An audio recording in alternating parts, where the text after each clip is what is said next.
The presidents of South Korea and the U.S. are getting together for our bilateral summit in Washington this Monday local time.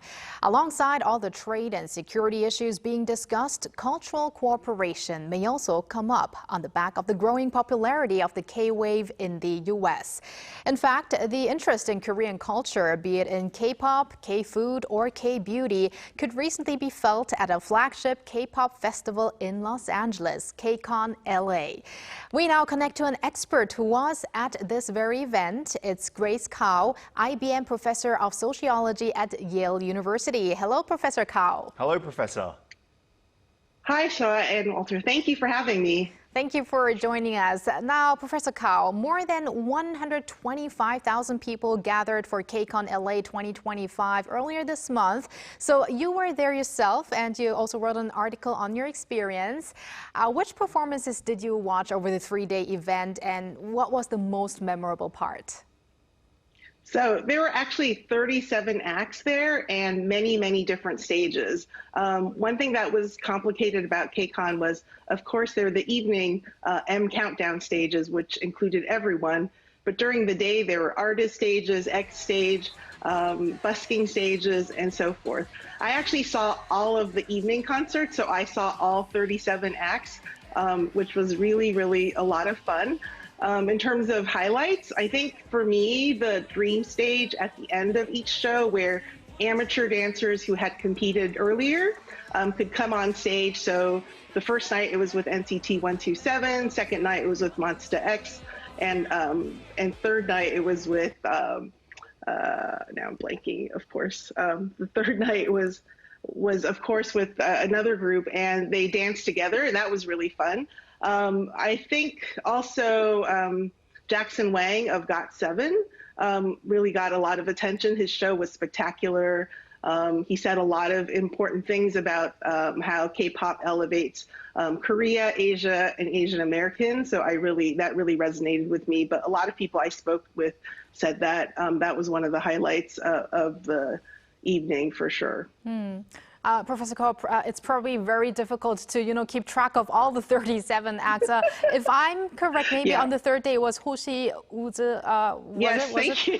I'm 17, that's correct. Right. Sorry. Okay, no worries. It must have been really fun to be at all of these performances, but I can imagine that it's also pretty exhausting, isn't it, to be there outdoors for 3 days for all the performances? Or would you say it's just like fun, 100% fun? It was a lot of fun. So the evening performance was inside, but the daytime, there were things that were mostly inside, a few things that were outside. So honestly, it was hard to keep track of everything and to run around from place to place. I was also trying to meet with groups, so I got to talk to P1 Harmony, Hit G's, 82 Major, and Kiko. So that was fun too, but that also made my schedule a little bit more insane.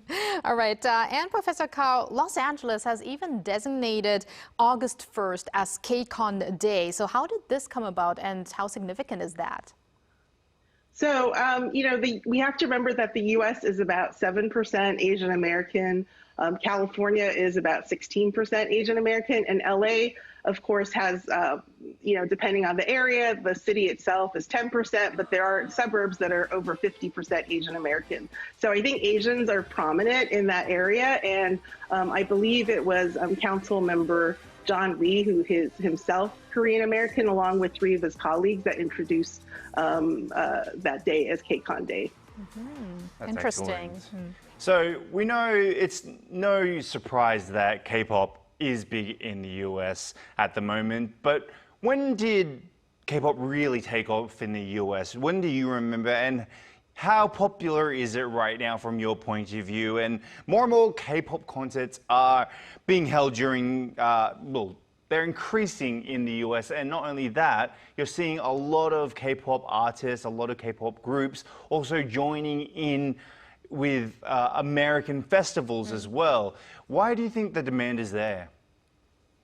So, I think we always have to go back to Psy's Gangnam Style in 2012 as sort of at least the beginning, even though, of course, the Wonder Girls had the very first US Billboard Hot 100 song. But, he was sort of promoted, not quite, he's not a typical idol, of course. So in a way, the dance and the song was somewhat silly to American audiences, a little bit like the Macarena a few years prior to that. So I think we have to credit BTS, of course.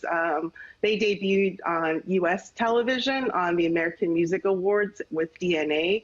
I first saw them on Saturday Night Live in April 2019. And I have to remind people that the crowd cheers at the American Music Awards was sort of like people watching Ed Sullivan in 1964 and seeing the Beatles for the first time.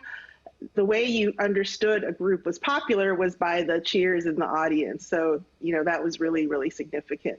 There's huge demand for the top stars, of course. If you look at, again, it's hard not to mention BTS all the time, but, J-Hope and Jin's concerts sold exceptionally well. I think when BTS comes back as a group, the demand will be really, really high. So I think they're popular for festivals because it's hard to watch a K-pop group and not like them. So, even if you don't like the music, you're not familiar with the music, just watching people dance and sing in such a really professional way is a lot of fun for any concert and festival goer.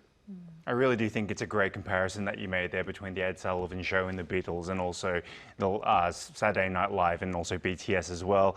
Now, let's shift gears from stage to screen and go from K-pop to K-dramas and K-movies. And now we're seeing the rise of popularity between, K-actors and K-actors holding, let's say, what we call fan meetings in the US. So how well known are Korean productions, and which actors have become, let's say, the biggest actors or have the biggest fandoms in the US?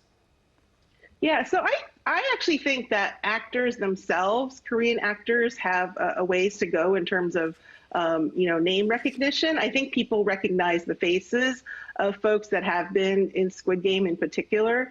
But I do want to remind people that it's not as if every American has watched, a K-drama, right? Mm-hmm. So, but I would say most people recognize Lee Jong-jae, of course. People might know IU and so forth, or Park Bo-gum. But I think, it's really a small handful of actors that have the same name recognition as the K-pop artists that we can think of. Mm-hmm. Professor Kao, when it comes to cultural exchange between Korea and the U.S., in the past, this took the form in that Koreans were kind of embracing the pop culture from the U.S. But these days, we are more and more seeing how people in the U.S. are rapidly accepting Korean culture. So where is that most apparent, would you say? I mean, I think it's definitely K-pop, of course. The fact that, K-pop Demon Hunters is all over now, but just, all over the charts. But, BTS has had a bunch of #1 songs. I think everyone can name BTS and Blackpink as groups, but in terms of other kinds of things, it's not quite there yet. Many people have watched K-dramas, but not everyone. I think people are also familiar with K-beauty products. Food is becoming more common. I always tell people that at our local Costco in Connecticut, you see more and more Korean products, Bibigo products. There's more than one kind of kimchi, ramyeon, all the stuff that you didn't see, just a few years ago. And yeah, so that's where, I see it rising in lots of places. And of course, people also might consume webtoon. But it's not, if we pointed to one single thing, I think it's still K-pop. Mm-hmm.